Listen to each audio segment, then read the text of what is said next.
solemn and very important occasion. My elder brother and my friend, the Honorable Kalonzo Musyoka.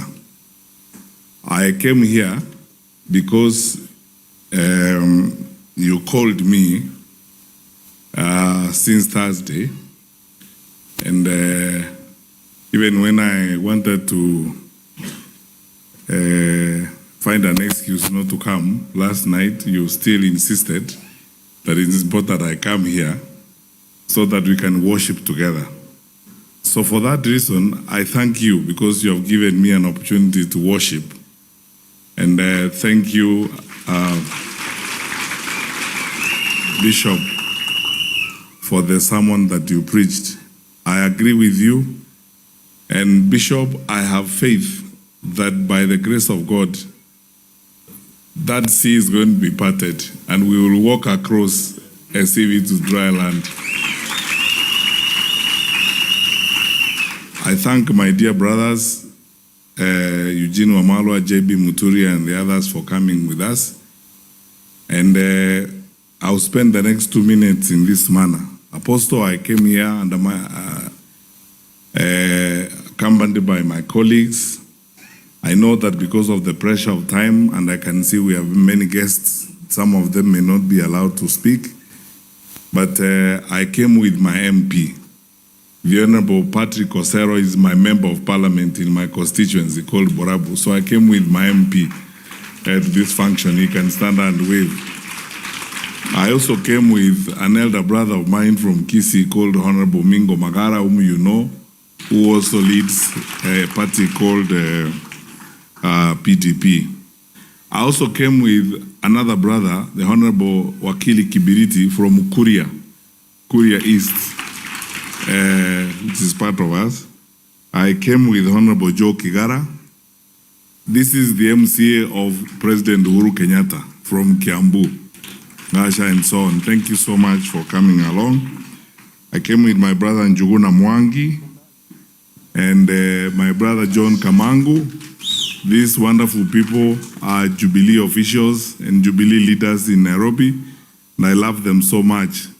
And I keep telling everybody in Jubilee in this room, we are one team, the way we are here. Na tunataka kutembea pamoja na hawa ndugu zetu. Hatujajitoa na hatuwezi kujitoa kwa hawa. Lazima tutembee pamoja.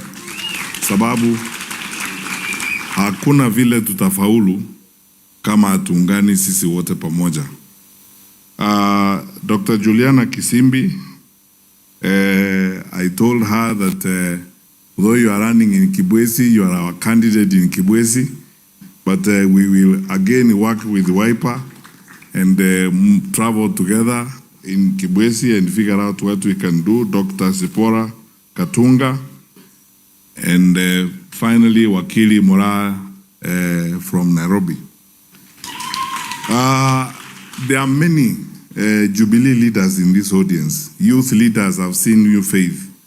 Many aspirants. I know that our prospective aspirant for governor, Dr. Ben Kinge, is also in the room, and many other people. Tuko, I appreciate you, my dear friends, and I love you, my brothers and sisters. And I think if I have a responsibility as your leader and your presidential candidate, is to keep encouraging that we must play as a team, we must work together as a team. There is nothing this country needs right now as badly as it needs unity of purpose, and people to work together. Now, let me say two things. I really, really wish I had time. I was hoping that I would get enough time in this forum.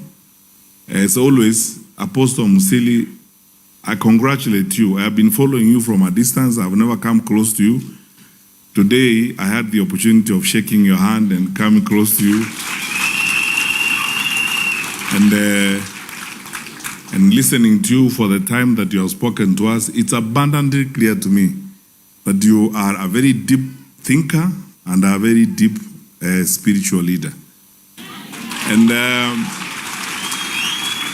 so, given that we are in charge, this is the right place to say what I'm about to say. You know, as ordinary people, or as Wananchi and those of us who are the leaders in the opposition, The opportunity God has given us now is to speak to you candidly and very sincerely. That is the role we have. We may not be able to act and do certain things, but I think we have a moral and spiritual responsibility to speak to you very sincerely.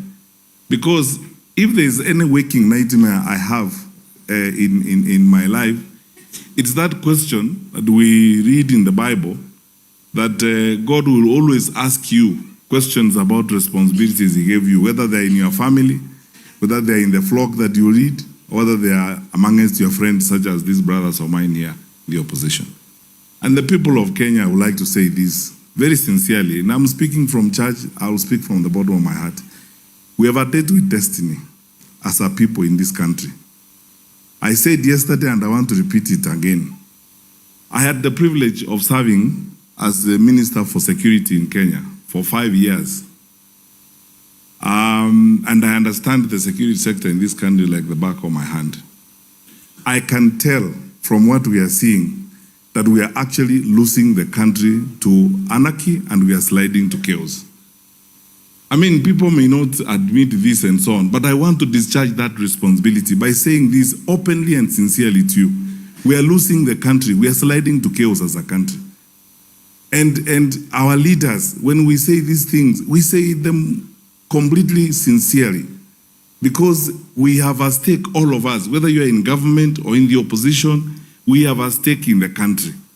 When things go south, we will all suffer equally. It won't matter whether you're in government or you're in the opposition. When goons close the highway in the capital city of our country at 9 o'clock in the morning and rob people blatantly, like we saw the other day.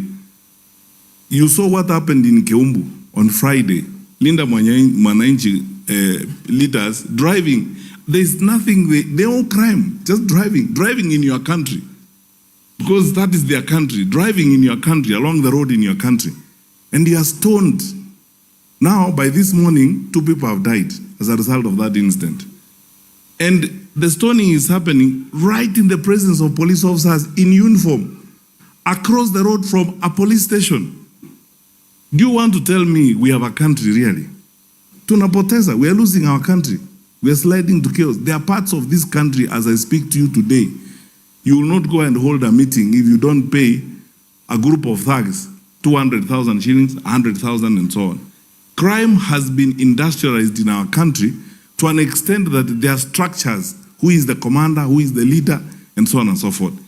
Supervised by leaders, people who are in office. Because the incident that happened in Keumbu, you cannot tell me, because it's a few kilometers from Kisii town, that the county security team did not know, the county commissioner, the county commander, and the entire security team. Now, I have seen this morning, the police are acting. We will respect them because that is what they are supposed to do. But what do we tell the families that have lost 2 children senselessly in that kind of manner? Those thugs were welding batons, brand new batons, bought for them by a local politician. And surely, if the government has got resources to know, to read your WhatsApp and know that you are criticizing them and abduct you, where are those resources when someone is buying batons and pangas to go and kill Wananchi? Where are those resources? Where is the intelligence when Wananchi are being treated in that kind of manner? Those in government, take advice from me for free. You might feel nice and you are seated in those offices, you are being guarded and so on. It can actually happen, and it will happen. Trust me, that when the country slides to chaos, you will also be a victim of those problems. So let's do the best we can. And I have followed, and yesterday my staff gave me last night a readout of some of the programs that you have here.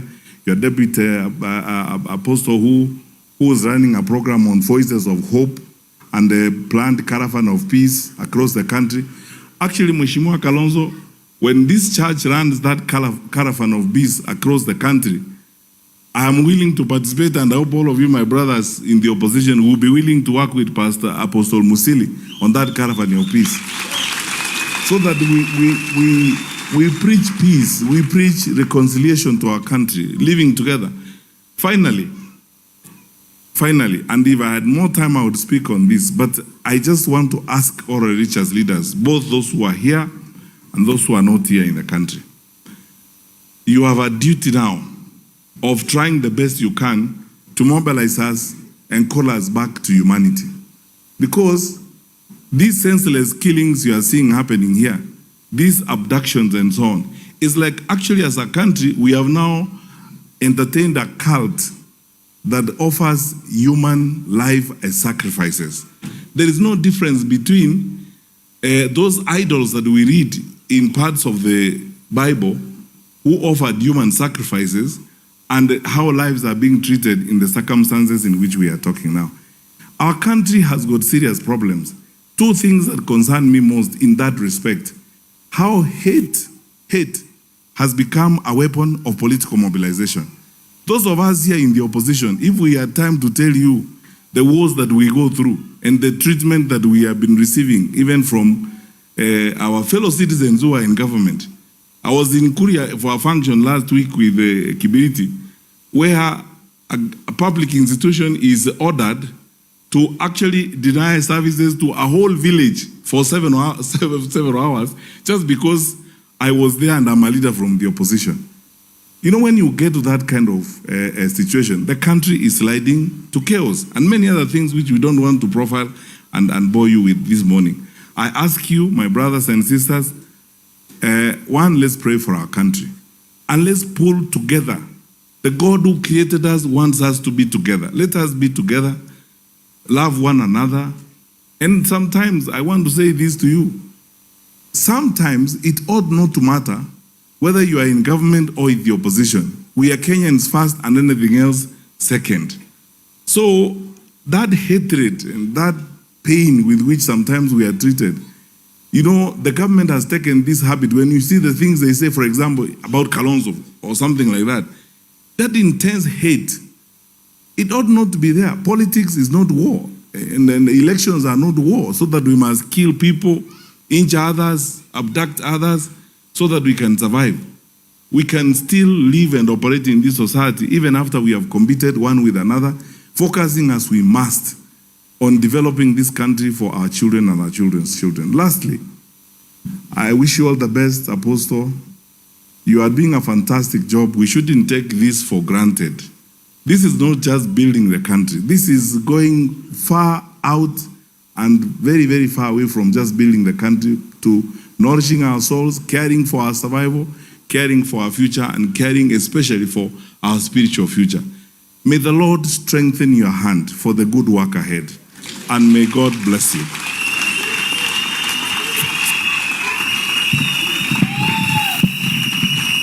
Thank you.